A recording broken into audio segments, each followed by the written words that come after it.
हरिवर्धन वंश की कहानी। हरिवर्धन वंश, जिसे पुष्यभूति वंश भी कहा जाता है, प्राचीन भारत के एक महान शासक सम्राट हर्षवर्धन से जुड़ा हुआ है। यह वंश 6ठी शताब्दी के उत्तरार्ध से 7वीं शताब्दी तक उत्तर भारत में प्रसिद्ध था। आइए इसकी कहानी विस्तार से जानते हैं। इस वंश की स्थापना एक छोटे से राज्य थानेसर, हरियाणा में राजा पुष्यभूति ने की थी। धीरे धीरे यह वंश शक्तिशाली बनता गया और कई शासक हुए, परंतु सबसे प्रसिद्ध शासक हुए सम्राट हर्षवर्धन। हर्षवर्धन का जीवन और शासन 606 ईस्वी 747 ईस्वी। हर्षवर्धन के पिता का नाम था प्रभाकर वर्धन, जो थानेसर के राजा थे। हर्ष के बड़े भाई राज्यवर्धन की मृत्यु मालवा के शासक के हाथों हुई थी। इसके बाद हर्षवर्धन ने 16 वर्ष की उम्र में गद्दी संभाली और एक शक्तिशाली सम्राट बना। विजय अभियान। हर्षवर्धन ने अपने शासनकाल में पूरे उत्तर भारत को एक छत्र में लाकर एक साम्राज्य की स्थापना की।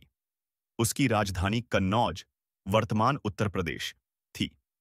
दक्षिण में उसने चालुक्य राजा पुलकेशिन द्वितीय से युद्ध किया, लेकिन उसे वहां सफलता नहीं मिली। धर्म और संस्कृति। हर्षवर्धन एक बुद्धिमान और धार्मिक शासक था। वह पहले हिंदू धर्म का अनुयायी था, बाद में उसने बौद्ध धर्म को अपना लिया। वह हर्षचरित नामक संस्कृत ग्रंथ के रचयिता बाणभट्ट का संरक्षक था। चीन के यात्री ह्वेनसांग भी उसके दरबार में आया था और हर्ष की प्रशंसा की थी। दानवीर और विद्वान शासक हर्षवर्धन ने हर 5 साल में प्रयाग महाधिवेशन का आयोजन किया, जिसमें वह बहुत सा धन और वस्तुएं दान करता था। उसने कई बौद्ध विहार, विद्यालय और धर्मशालाएं बनवाईं। मृत्यु और अंत। हर्षवर्धन की मृत्यु 647 ईस्वी में मेन हुई। उसकी कोई संतान नहीं थी, इसलिए उसके बाद उसका साम्राज्य धीरे धीरे खत्म हो गया। हरिवर्धन वंश की विशेषताएं।